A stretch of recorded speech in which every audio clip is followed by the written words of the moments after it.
Now, students, it is our 7th lecture on the chapter gravitation. So, our today's topic is Earth satellites. Okay, our today's topic is Earth satellites. So, first of see what is satellite. ठीक है, तो सबसे पहले तो हमें यही देखना है कि सैटेलाइट क्या है और किसे कहते हैं. अक्सर देखो आप लोग न्यूज़पेपर में पढ़ते होंगे कि डैश डैश कंट्री ने अपना सैटेलाइट लॉन्च किया है.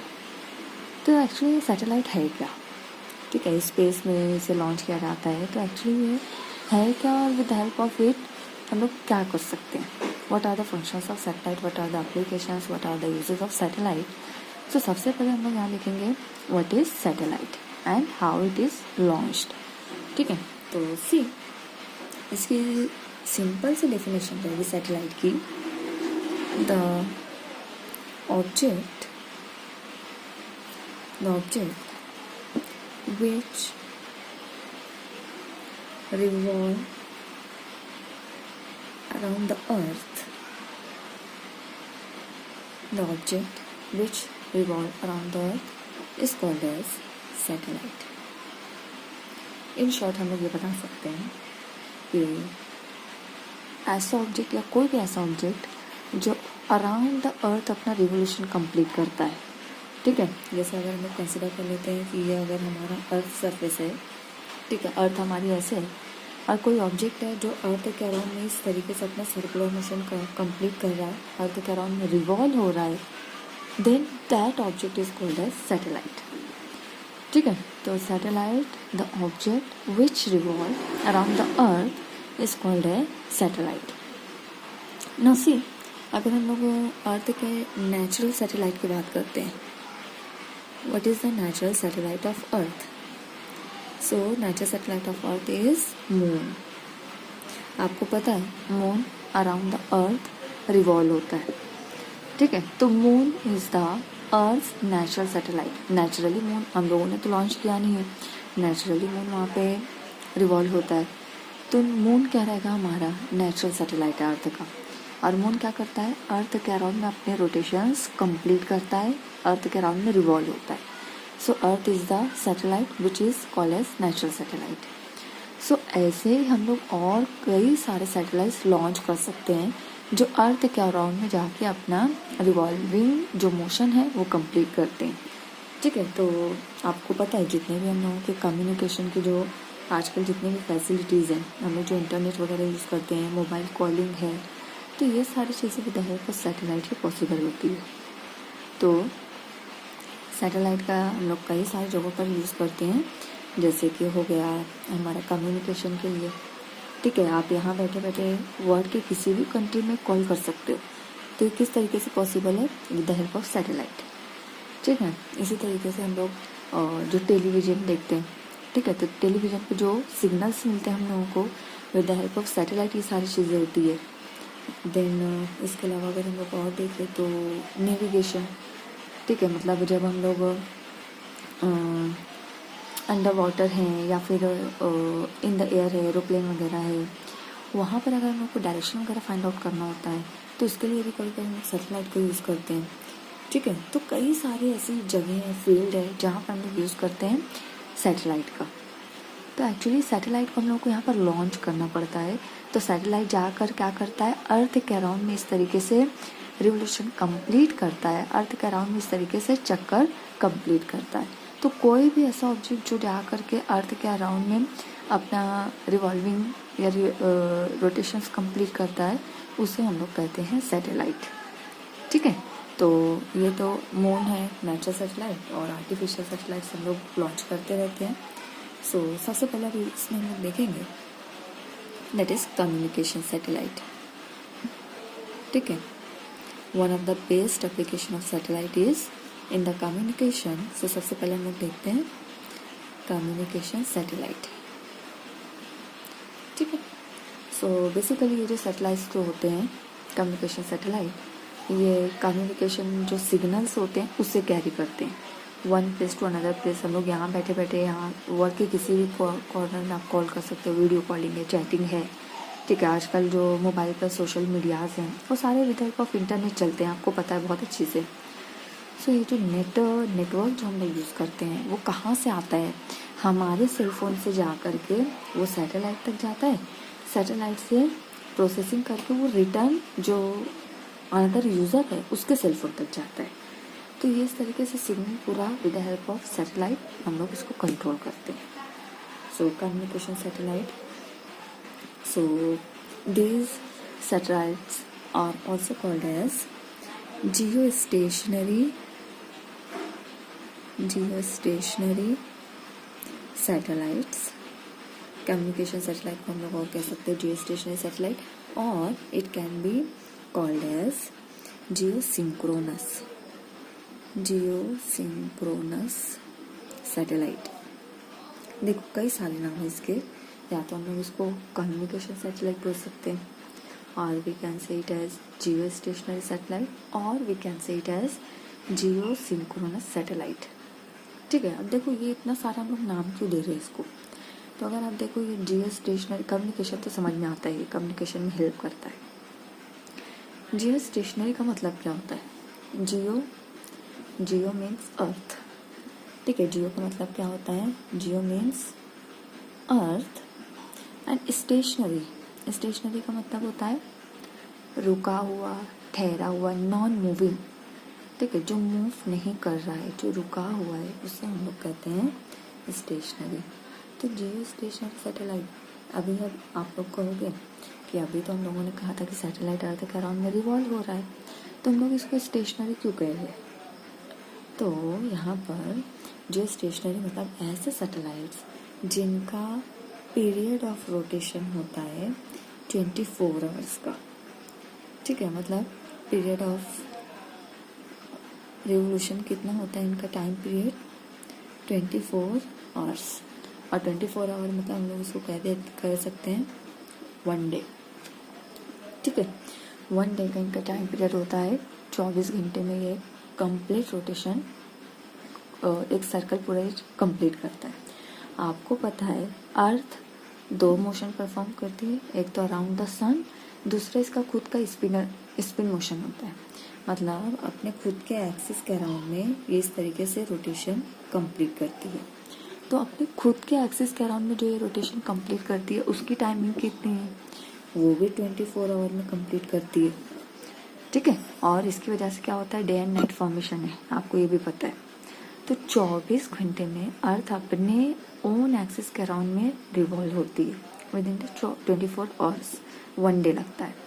ये जो सैटेलाइट्स होते हैं they are having time period of 24 hours, मतलब सेम टाइम पीरियड होता है, and these satellites are having same sense of rotation. ठीक है, they are having same sense of rotation, मतलब जैसा अर्थ जाती है, जैसे अर्थ का जो डायरेक्शन है ईस्ट वेस्ट डायरेक्शन में, तो सेम ये जो हमारे सैटेलाइट्स है ये भी ईस्ट टू वेस्ट डायरेक्शन में जाते हैं।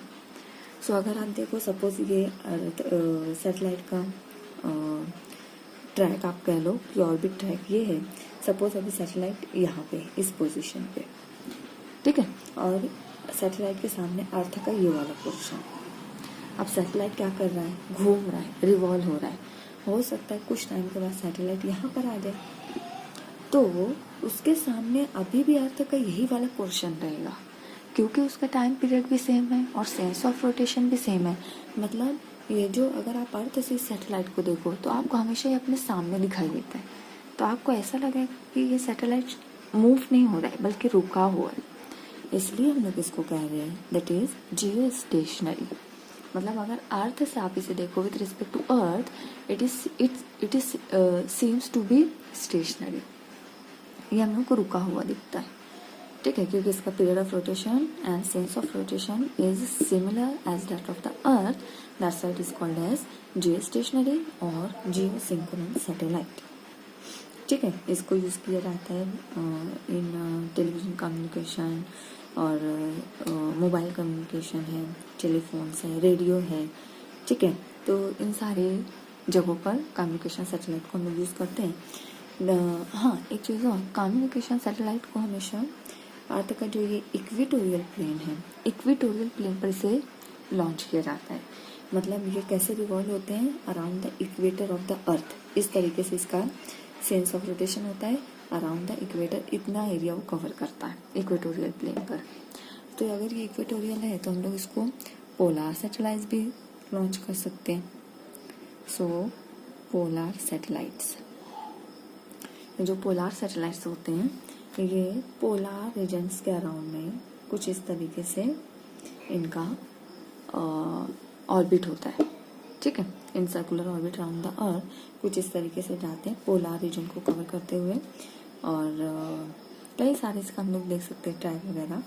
सो पोलार रीजन के लिए हम लोग इस तरीके से लॉन्चिंग कर सकते हैं ना। ये तो हुआ सैटेलाइट के बारे में। सैटेलाइट को लॉन्च कैसे किया जाता है? What is the launching of satellite? आप लोगों ने टर्म हमेशा सुनी होगी कि सैटेलाइट को लॉन्च किया गया है बाय सम कंट्री। तो ये लॉन्चिंग असल में होती कैसे हो और इसके लिए हम लोग को कंडीशंस क्या है? ठीक है, तो किसी भी आर्टिफिशियल सैटेलाइट को लॉन्च करने के लिए सबसे पहले तो ज़रूरी है हम लोगों को एक तो पर्टिकुलर वेलोसिटी चाहिए। ठीक है, सर्टेन फिक्स अमाउंट की वेलोसिटी उसको देना पड़ती है। दूसरा, जो हमारा सैटेलाइट है that must be having 2 stage. अगर हम इसको देखें 2 स्टेज रॉकेट। ठीक है, तो ये दोनों कंडीशन बहुत ज़रूरी है। तो हम लोगों को वेलोसिटी देनी पड़ेगी कुछ फिक्स अमाउंट की। दूसरी जो with help of certain vehicle, launching vehicle कहते हैं सैटेलाइट को लॉन्च करने के लिए कुछ लॉन्चिंग व्हीकल यूज़ की जाती है। वो जो व्हीकल होगी रॉकेट होती है and that rocket must be 2 stage rocket. ठीक है, अब ये 2 स्टेज रॉकेट ही क्यों यूज़ करना पड़ती है हम लोगों को? तो सबसे पहले देखो हम लोग यहाँ पे कंसिडर करते हैं, सपोज ये हमारा अर्थ सरफेस है। ठीक है, और यहाँ पर सपोज हमारा कोई जो रॉकेट जो लॉन्च करना है वो रॉकेट है एंड हैविंग सैटेलाइट। ठीक है, ये रॉकेट है विद सम सैटेलाइट हम लोग ये कंसिडर कर रहे हैं। ठीक है, अब देखो क्या होता है कि according to Newton's third law that is action reaction, जैसे रॉकेट का जो अगर सिंगल स्टेज अगर हम लोग कंसिडर कर रहे हैं तो यहाँ पर रॉकेट के अंदर क्या होता है? फ्यूल होता है। तो जैसे प्रोसेस स्टार्ट होता है फ्यूल इग्नाइट होता है and due to ignition here fumes are released. वो फ्यूम्स क्या करते हैं? ये अभी वर्टिकल पोजीशन में, तो फ्यूम्स जो यहाँ से निकलते हैं वो कहाँ पे आते हैं? Vertically to earth surface. तो अर्थ सरफेस पर प्रेशर एग्जर्ट करते हैं and due to that pressure ये रॉकेट इस तरीके से अपवर्ड डायरेक्शन में मूव करता है। ठीक है, मतलब इक्वल एक्शन एंड रिएक्शन की वजह से सैटेलाइट क्या करता है? अपवर्ड डायरेक्शन में मूव करता है, मतलब ये ऊपर की तरफ उठता है। अब सी अगर हम लोग सिंगल रॉकेट यूज़ कर रहे हैं तो क्या होगा? अब क्या होगा कि इसके अंदर जितने भी फ्यूल्स है वो बर्न होंगे और ये रॉकेट तो अपवर्ड डायरेक्शन में जाएगा ना। सी अगर इसकी वेलोसिटी कुछ ना कुछ वेलोसिटी भी होगी इसके पास ऑब्वियसली। अब ये वेलोसिटी अगर हम लोगों ने इससे पहले देखा था एस्केप वेलोसिटी। ठीक है, अगर ये वेलोसिटी हमारी एस्केप वेलोसिटी से कम हुई, if the velocity of this satellite is less than the escape velocity, ठीक है, तो क्या होगा? तो सी हम लोगों ने देखा था कि अर्थ के सरफेस के सराउंडिंग में क्या है हमारे पास? ग्रेविटेशनल इन्फ्लुएंस है, ग्रेविटेशनल फील्ड है जो कि सर्टन पर्टिकुलर हाइट पर जाकर ज़ीरो हो जाती है और उसके बाद से स्पेस का एरिया स्टार्ट होता है। तो हम लोगों को क्या करना है? स्पेस में रॉकेट सैटेलाइट को अगर लॉन्च करना है तो ऑब्वियसली हम लोगों को सैटेलाइट को जो ग्रेविटेशनल फील्ड है उससे बाहर ले जाना पड़ेगा। ठीक है, आउटसाइड दिस ग्रेविटेशनल फील्ड। तो अब उससे बाहर ले जाना है मतलब आपको यहाँ से सैटेलाइट को स्किप करवाना है। ठीक है ना, स्किप करवाना पड़ेगा, इससे निकालना पड़ेगा। दैट मीन्स हमारी वेलोसिटी स्किप वेलोसिटी के बराबर या उससे ज़्यादा होनी चाहिए। लेकिन अगर हम लोग वेलोसिटी जो दे रहे हैं वो स्केप वेलोसिटी से कम हुई, less than escape velocity, then what will happen? ठीक है ना। अगर इससे कम हुई तो क्या होगा, अगर ये वेलोसिटी इसके वेलोसिटी से कम होगी तो सैटेलाइट जाएगा तो ऊपर, बट रिटर्न हो जाएगा, वापस आ जाता है ऑन द अर्थ सरफेस, क्योंकि ये फील्ड से बाहर नहीं निकलने पाता है ना। अब बाहर नहीं निकलेगा तो क्या होगा, वापस से अर्थ सरफेस पर ही आ जाता है वो। ठीक है, तो ये चीज़ हो सकती है। या फिर दूसरा, कभी आपने वेलोसिटी दी that is equal to greater than इसकी वेलोसिटी, ठीक है, इक्वल टू या ग्रेटर देन, आप दोनों में कंसिडर कर लो, उसके बराबर तो उससे ज़्यादा, तो उस टाइम पे क्या होगा, ये जो हमारा रॉकेट है सैटेलाइट को लेकर के जाएगा, हमारे जो ग्रेविटेशनल फील्ड है उससे बाहर जाएगा, यहाँ से स्केप हो जाएगा with help of this velocity. ठीक है, satellite get escape from the Earth's gravitational influence, and once it is escaping from this gravitational field, it is going to infinity. ठीक है, ये फील्ड से बाहर तो निकला, ठीक है, ये बाहर आ गया यहाँ तक, लेकिन अब ये रुकेगा भी नहीं, बल्कि क्या होगा, it goes to infinity, infinite distance पे वो चला जाएगा। हम लोगों को ये नहीं चाहिए, बल्कि हम लोगों को क्या करना है, सैटेलाइट को रिवॉल्व करवाना है अराउंड द अर्थ। तो अब अगर हमारा सैटेलाइट बाहर निकल के इन्फिनिटी पे चला गया तो हमें तो पता भी नहीं लगेगा, हम लोगों को तो यूज़ करना है ना उसको। इसका मतलब है हम लोग यहाँ पे सिंगल स्टेज रॉकेट नहीं यूज़ कर सकते हैं। मिनिमम स्टेज कितना होना चाहिए हमारे पास, 2 स्टेज रॉकेट होना ही चाहिए। तो सी अगर 2 स्टेज रॉकेट हुआ तो हम लोग क्या करेंगे, with the help of first stage rocket क्या करेंगे, जैसे वो इग्नाइट होगा सैटेलाइट को वर्टिकली हम लोग लेकर जाएंगे डिज़ायर्ड हाइट तक। मतलब आपको जहाँ तक भी सैटेलाइट को लॉन्च करना है उस हाइट तक आप सैटेलाइट को लेकर जाओ। सपोज मुझे यहाँ तक लेकर जाना है, ये मेरा हाइट ऑफ ऑर्बिट है, ठीक है, सैटेलाइट को मैंने with help of first stage यहाँ तक का वर्टिकली लेकर गई। नाउ अब हम लोग क्या करेंगे, with help of second stage of the rocket, इसको with help of some remote control इसको वर्टिकल से हॉरिजॉन्टल डायरेक्शन में इसको मूव कर देंगे with help of remote control. ठीक है, अभी ये सैटेलाइट पहले इस तरीके से गया है ना, वर्टिकल खड़ा गया, अब उसको with help of remote control हम लोग इस तरीके से horizontally with the help of 90 degree उसको रोटेट कर देते हैं, and here some velocity is given to this satellite. ठीक है, उसको हम लोग कुछ पर्टिकुलर वेलोसिटी देंगे, उस वेलोसिटी से सैटेलाइट इस सर्कुलर ऑर्बिट में यहाँ पे इस तरीके से अराउंड द अर्थ रिवॉल्व होता है। ठीक है, अराउंड द अर्थ ये अपना रिवोल्यूशन कंप्लीट करता है। ठीक है, तो इसलिए हमारा जो रॉकेट है that must be minimum of 2 stage. तो फर्स्ट स्टेज से हम लोग डिजायर्ड हाइट तक जाते हैं, सेकंड स्टेज से हम लोग क्या करते हैं, इसको हॉरिजॉन्टल वेलोसिटी देते हैं। ठीक है, तो हॉरिजॉन्टल वेलोसिटी यहाँ पर बहुत इंपॉर्टेंट है, उसको हम लोग V8 से शो करते हैं।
अब ये जो हॉरिजॉन्टल वेलोसिटी हम लोग दे रहे हैं, ये हॉरिजॉन्टल वेलोसिटी यही डिसाइड करेगी what will be the nature of our circular track, what will be the nature of orbit of satellite. अब ज़रूरी नहीं है कि हर टाइम पे आपका जो ये सैटेलाइट का ऑर्बिट है वो इस तरीके से सर्कुलर ही हो। सर्कुलर होने के लिए हम लोगों के पास कंडीशन है, ठीक है। अगर आप उतनी वेलोसिटी दोगे तो ही ये सर्कुलर ट्रैक पे जाएगा, अदरवाइज हो सकता है कोई दूसरे शेप का हम लोगों का ये ऑर्बिट रहेगा। तो हम लोग यहाँ पे देखेंगे क्रिटिकल वेलोसिटी, यहाँ पर हम लोग देखेंगे critical velocity. And what is critical velocity? So the velocity, the minimum amount of velocity with which satellite revolves in circular orbit around the surface of Earth is called as critical velocity. And it is written by VC, ठीक है। इसको हम लोग VC लिख सकते हैं। तो सी critical velocity किसे कहते हैं? The minimum amount of velocity with which satellite revolves in circular orbit around the surface of Earth is called as critical velocity। मतलब मिनिमम वो वेलोसिटी जिसकी वजह से सैटेलाइट सर्कुलर ऑर्बिट में अपना रोटेशन कंप्लीट करता है, उसे कहते हैं क्रिटिकल वेलोसिटी। इसका मतलब अगर आपको सैटेलाइट यहाँ पे लॉन्च करना है और आप लोग चाह रहे हो कि ऑर्बिट का जो नेचर है वो सर्कुलर हो, तो उस टाइम पे आपको कितनी वेलोसिटी देनी है? इक्वल टू क्रिटिकल वेलोसिटी, ठीक है। तो अब आगे हम लोगों को देखना है different orbits, nature of orbits of satellite, ठीक है। तो इसको हम लोग अगले वाले इसमें टॉपिक में कवर कर रहे हैं।